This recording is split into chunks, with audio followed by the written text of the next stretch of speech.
Well, Razorback fans, I know spring practice is officially starting up this week, so let's talk about the top 3 things that I am going to be looking for, or at least the biggest questions I'll have about spring practice for the Razorbacks. You are Locked On Razorbacks, your daily podcast on the Arkansas Razorbacks, part of the Locked On Podcast Network, your team every day. Welcome into the Locked On Razorbacks podcast. I am your host, John Neighbors. I'm also the host of the John Neighbors Show, which you can catch every weekday afternoon from 4 to 6 on Natty State Sports and nattystatesports.com. This episode is brought to you by Nissan. Are you the kind of driver that likes to push things a little further? Ever wonder what adventure could be around the next corner? Take the Nissan Rogue, Nissan Pathfinder, or Nissan Armada and go find your next big adventure. Check them all out today at nissanusa.com.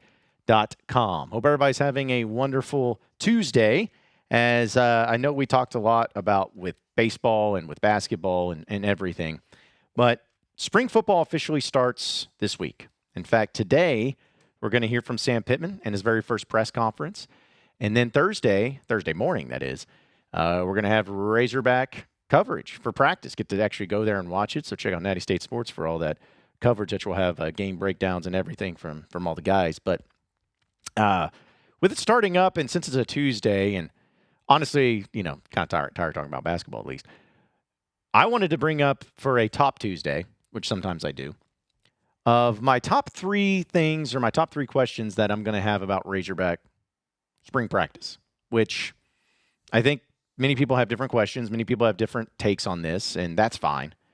But to me, I have 3. And again, we'll just do 3, 2, 1. Save the best for last, or at least the biggest question, even though some of you who are watching on YouTube, you probably already see it anyways. But that's okay.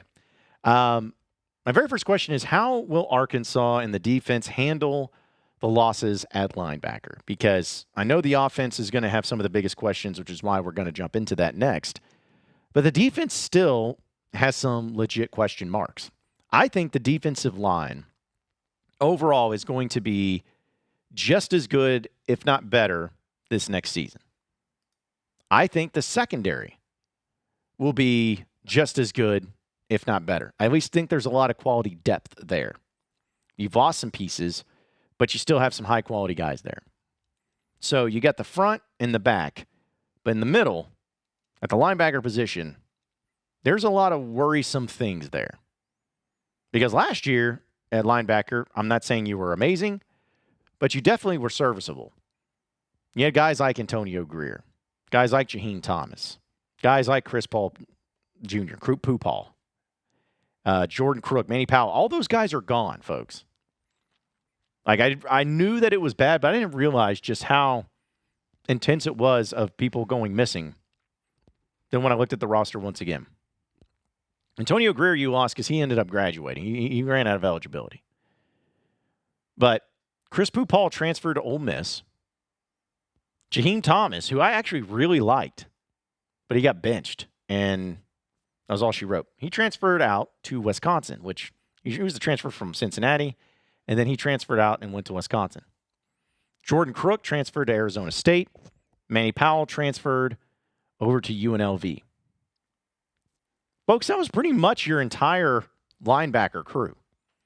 Now, you get Brad Spence back, who was a true freshman last year, who showed some promise and looks like he could be, somebody you can count on. And then out of the portal, really, Xavion Sorey is going to be the player that you're going to look towards. He's a guy who was from Georgia. He was a high-level 4-star coming out of high school. In fact, he was the number 4 linebacker in the country coming out of high school. 6'3", so good-sized guy. He was the number 96 overall transfer player, number 9 linebacker overall. So you're going to have to count on him big time this offseason and spring ball, and then also heading into the year. And then the rest of them are just kind of up in the air guys that you have no idea and no clue how they're going to play out or what type of role they're even going to play. And that's a scary thing because I know that Arkansas has not had their fair share of elite linebackers, at least for a stretch of time. You had guys like Martrell Spate back in 2014 era, around there. You had Dre Greenlaw come through there too. And then after that, you kind of had a Drew Sanders pop in, who did a really good job of playing hard, and then even Chris Paul. But that was it as far as, high caliber guys. As much as I love Grant Morgan and Hayden Henry and guys like that, even Bumper Poole, solid linebackers, but just not the athlete and to the speed and to the effect that you really were hoping to have overall when it came to that. And so it's a little concerning because if one of these guys doesn't step up in a major way, if it's not Brad Spence or if it's not Xavion Sorey, that's gonna be a major issue. And if you don't have a whole lot of depth there either, and you're Arkansas, what are you going to do? I mean, are you going to try to switch over to a 4-2-5 type of defense and just only play 2 linebackers? I mean, maybe if needs be, maybe that's what you need to do. But besides that, though, I just don't feel good about it. I don't feel good about it. And I know that there's some talent on the D-line and there's talent in the secondary, as I mentioned. But I just don't want to always be put in a position to where even if you have guys like Spence and Sorey that are, say if they're really good, say if they're SEC caliber and they're stepping up, you got to have depth. Because the odds are if one of those guys getting banged up, one of those guys getting hurt, one of those guys needing a breather, one of those guys need to come out in a game, you got to have some added depth. But I just don't know who it's going to be. I don't know what it's going to look like. And I think at least one of the more concerning things is that Travis Williams, who's the defensive coordinator, that's also his position group. And I wouldn't be as concerned just about the overall vibe of it if you didn't have just everybody leave. I understand transfers happen, for sure. Transfers happen all the time. It can be frustrating. It can be annoying. You could be guys that you really missed out on, guys you wish that were back, all of those things. But when you lose out on all the guys that, because imagine if those guys were returning this year, how differently you'd feel. Imagine if you had Chris Paul, Jaheim Thomas back, Manny Powell, Jordan Crook, those guys who at least were experienced dudes, 3rd, 4, 5-year players, guys you were familiar with. You'd probably feel a whole different feeling to it. In fact, I would even make the argument if you had those guys coming back, you'd feel stronger about the linebackers than you would be about most positions. But when you have that many, you have them transferring out immediately, all at the same time, to other schools, and in some cases going to lesser schools, it kind of makes you scratch your head a little bit. And that's what kind of makes me worried. Is this a situation to where they're cutting out some guys that needed to leave?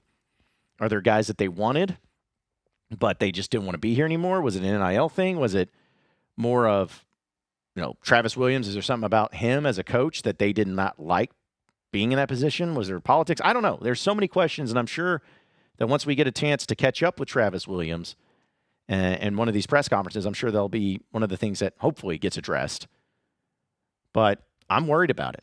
I'm honestly worried about it. So how is this defense going to handle it? How is this defense going to handle all the new faces at linebacker and not really having any experience back at that position? Could be a very problematic thing. We'll talk about the second biggest question I'll have for this upcoming spring practice for the Razorback football team here in a segment. First, folks, get buckets with your first bet on FanDuel, America's #1 sportsbook, because right now new customers get $150 in bonus bets with any winning $5 bet. That's $150 if your bet wins. Bet on all your favorite NBA players and teams with quick bets, live same-game parlays, exclusive props, and so much more. Just visit FanDuel.com/lockedon to shoot your shot. FanDuel, the official sportsbook partner of the NBA. You are Locked On Razorbacks, your daily podcast on the Arkansas Razorbacks. Part of the Locked On Podcast Network, your team every day. All right, moving on into the next segment of the Locked On Razorbacks podcast, talking about questions that we have for spring practice and my top 3 questions I have. My number 2 question is, will Taylen Green be QB1 this spring? Now, this is the first time that Arkansas has had legitimate quarterback battle in the way of it's not just automatically no, I mean, I feel like it's going to be Taylen Green. I think most people feel like it's going to be Taylen Green. but it's not so set in stone, black and white, clear as crystal right now. It could end up being that way, but you do have options. Of course, you got Jacoby Criswell coming back, who was the backup last year and has been a perennial backup in major college football. You think about Malachi Singleton, a guy who was a freshman last year who was a high 4-star rated player. He's coming in this year. You got KJ Jackson as another player who is a true freshman, but a high-level 4-star. And that's kind of it. And I don't think anybody is assuming that Malachi Singleton or KJ Jackson is going to be the starter. If that happens, I'm okay with it. So don't get me wrong, because my faith is in this offense and who Petrino is going to pick, which we'll talk about in a little bit. But to me, Taylen Green's the guy. And that's nothing against Criswell, because I'm going to go into why it's going to be okay for Criswell if that ends up happening.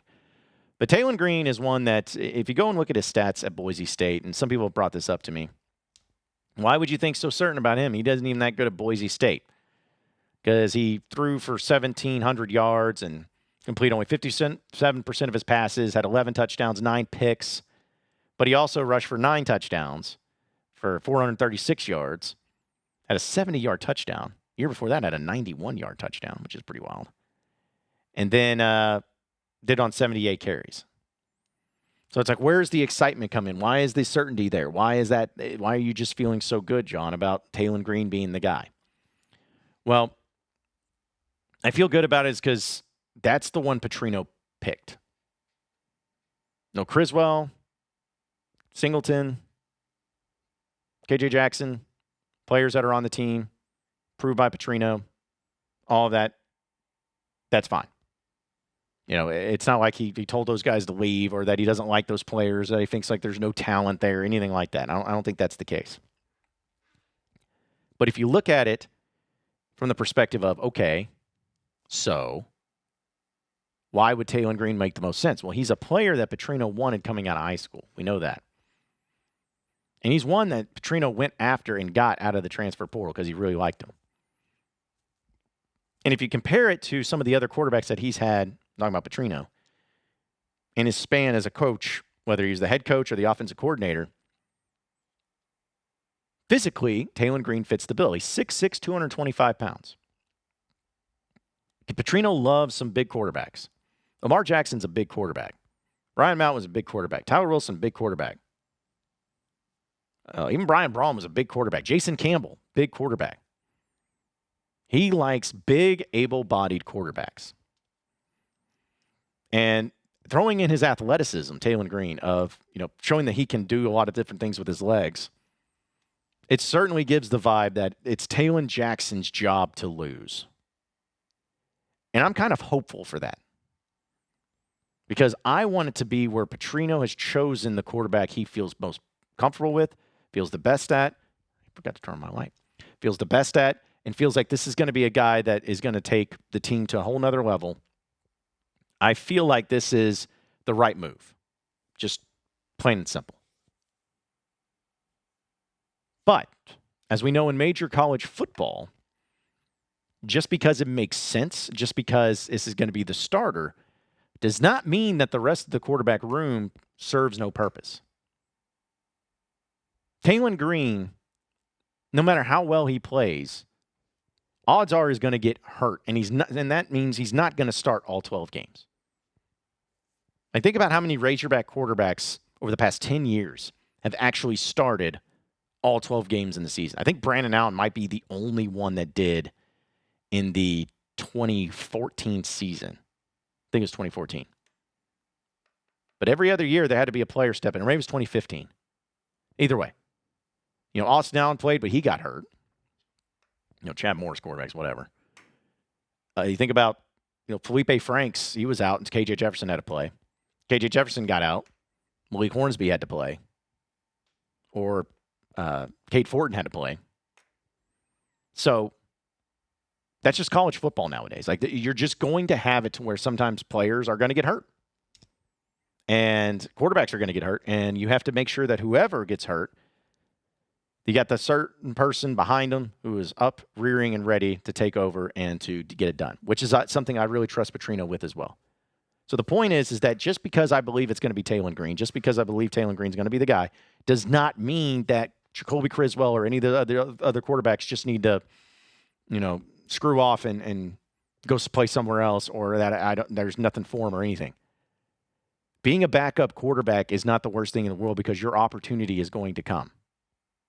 It's just based on the trends and the way that football is. Your time is going to come. You got to stay ready, though. So I think Criswell's going to stay ready. But I think Taylen Green's going to be the guy. I like him. I like what he's got athletically. I like the fact that Petrino's chosen him. But I also know with Petrino, they're always going to have a plan in place for a backup quarterback. Because let's be honest, remember when Ryan Mallett got hurt in that Auburn game on the road and who came in? Tyler Wilson. What Tyler Wilson do? Dominate. He's going to make sure whoever is next in line, is going to be ready and rearing and going to come in and torch them, or at least have a really good game. We'll get to my final question for spring practice with the Razorback football team here in just a second. But folks, are you the kind of driver that likes to push things a little further? Ever wonder what adventure could be around the next corner? Our friends at Nissan have a lineup of SUVs with the capabilities to take your adventure to a whole nother level. The 2024 Nissan Rogue is perfect for city drives and great escapes. Class exclusive Google built-in is your always updating assistant to call on for almost anything. Gone are the days of connecting your phone. Google Assistant, Google Maps, and Google Play Store are built right into the 12.3-inch HD touchscreen infotainment system. The 2024 Rogue is the perfect midsize crossover for your next adventure. The 2024 Nissan Pathfinder is another great vehicle from Nissan. It has room up to 8, expansive cargo capacity, and advanced capability with 4x4 vehicle. A 284 horsepower and also up to 6,000 pounds of towing. So when the adventure calls, the Pathfinder is there to answer. Take the Nissan Rogue, the Nissan Pathfinder, or the Nissan Armada and go find your next big adventure by shopping at nissanusa.com. You are Locked On Razorbacks, your daily podcast on the Arkansas Razorbacks, part of the Locked On Podcast Network, your team every day. All right, so final segment here on the Locked On Razorbacks podcast, and our final question, my final question for the Razorback football team this spring. It's a very simple one, cut into the basics, folks. Will Bobby Petrino have full control of the offense? The answer to that question is yes. Yeah, I know he is. He's not coming in here not going to have full control, and Sam Pittman's not going to micromanage the offense whatsoever. And in these practices that we get to watch in the media, I want to see how that dynamic works. Because this is now the third offensive coordinator for Arkansas under Sam Pittman. Kendall Briles I still really liked. I know people had their own thoughts on him, but I really liked him as an offensive coordinator. In the Enos hire, I thought it would make sense, and I was kind of trusting it to work out with the development, but that was a disaster, and that was a dumpster fire, and we all saw that coming very early in the season. But the Petrino angle, as we all know in the excitement of it, has showcased that there are reasons to be excited, motivated, hopeful, and feeling good no matter what. Because if you think about it, folks, I'm looking at, again, trends in history. Bobby Petrino, as an offensive play caller, has never had a bad offense. And when I say bad, I'm talking about like last year Arkansas offense bad. Where people were on, and also, not to say they never had struggles, but a Bobby Petrino offense never had a deal where the offensive line was on a different page from the quarterback, and the quarterback was on a different page from the wide receivers, and the wide receivers were on a different page from everybody. There was never a thing like that. Everybody was always on the same page. Maybe didn't have the most skill sets, maybe didn't have all the best players, most talented players, but everybody knew their role, knew what they needed to do, and felt good about where they were placed and what they were doing. And that alone is what's going to excite me about this upcoming season and about this spring. But how is this handled? Because we saw what Enos did in spring last year. We saw how Briles handled spring the years before. But how does Petrino handle it? Because also throwing in the mix of, I know he was the A&M coordinator last year. This is a man who's been a head coach for 20 years. Everywhere he's been the head coach. the guy calling the shots. So is it going to be the same sniping dude, Petrino, it's just the bulldog that's going after people? Is it going to be more of a mellow, kind of toned down, laid back Petrino version of himself? Like, how is that going to look? I almost will be scared if it's not Petrino being mad at people. But I trust him. I trust Petrino. And I trust Sam Pittman is giving him full reign over the offense. Saying, hey, you call the offense, I'll be here to help. Whatever you need. And I think if that relationship can work, if that dynamic can work, then there's no reason to believe that Arkansas can't be a much improved team in all facets this upcoming season. It just makes total sense as to why this team will overall be better. And that's one of the big reasons. I know that there's still a lot of questions to be asked. And I know that Petrino has been out of the game for a long time in some people's minds, and maybe the game's passed him at least mildly compared to what it was before. All of that stuff. And, most of the time I believe you in it. But I truly, truly, truly believe that this is going to be an offense that takes significant steps forward. Will it be the best in the SEC? Probably not. But I don't think we're going to see more games this year where a defense holds a team to the caliber of Alabama to 24 points and they lose. This team holds an Ole Miss team to that caliber offensively to 27 points and loses. Especially when Ole Miss had one of the worst defenses in the SEC. Like, when Arkansas offense goes up against a team that does not that great of a defense, Arkansas's offense is going to exploit that big time. That's what I believe. So I'm excited for it. I can't wait.